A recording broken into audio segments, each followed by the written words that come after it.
আমি তো আজকের কথা বলছি না, আমাকে সাংবাদিকরা প্রতিনিয়ত বলছে যশোরের মনিটরিং পেট্রোল পাম্প অনিয়ম করছে। এই অভিযোগটা কেন হয়? আপনার এত বছরের ব্র্যান্ড ভ্যালু আপনারা কেন নষ্ট করতেছেন 2 দিনের সুবিধা দিন? আমি তো বুঝতে না। ওইভাবে না, আমি তো ভাই যাত্রীকে রেজিস্টার দিতে এসেছি। আপনি আমাকে ডিজেল পেট্রোল অকটেনের আপনার পারচেজ সেলসের রেজিস্টারটা দিন। এই খাতাটা কিন্তু এটা খাতা আছে, ওটা বের কর, ওটা বের কর। আপনি কথা বলছেন না 340 পয়েন্ট বেচেছেন না? 340 কি এক পার্টিকে দিয়েছেন? বিভিন্ন দিয়েছেন না? আমি বলছি ব্রেকআপটা দেখান আমাকে।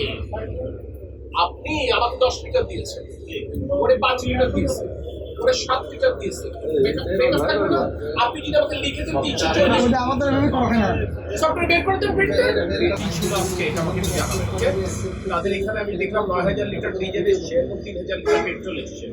তাদের রিকুইজিশন কি ছিল সেটা দেখবেন, যে অক্টেনে কোনো রিকুইজিশন ছিল কিনা। ওকে, এক সপ্তাহ ধরে আমরা ভাই অকটেন পাচ্ছি না।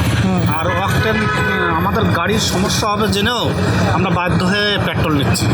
কোনো প্রমাণ নেই, কারণ আপনার এরা বলেছেন লিখিত চিত্রে যে আপনারা মেমো ছাড়া উইদাউট এনি রেকর্ড পেট্রোল এবং অকটেন বিক্রি করছেন।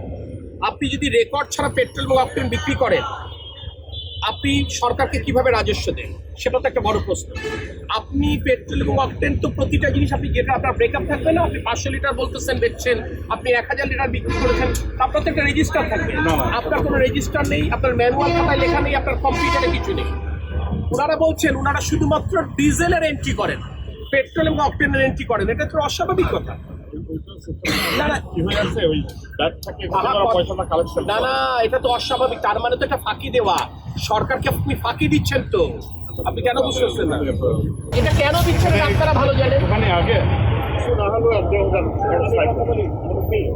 আমি তো আজকের কথা বলছি না, আমাকে সাংবাদিকরা প্রতিনিয়ত বলছে যশোরের মনিটরিং পেট্রোল পাম্প অনিয়ম করছে। এই অভিযোগটা কেন হয়? আপনার এত বছরের ব্র্যান্ড ভ্যালু আপনারা কেন নষ্ট করতেছেন 2 দিনের সুবিধা দিন? আমি তো বুঝতে না। দেখা যাচ্ছে সরকার যে তেল দিচ্ছে খারাপ না, পর্যাপ্ত দিচ্ছে, কিন্তু আমরা পেট্রোল পাম্পে আনার পরে আমরা তো সেই দেখা যাচ্ছে যে তেলটা আমরা 2 দিনই বেচতাম, সেই তেলটা আমরা একদিনই আমাদের শেষ হয়ে যাচ্ছে।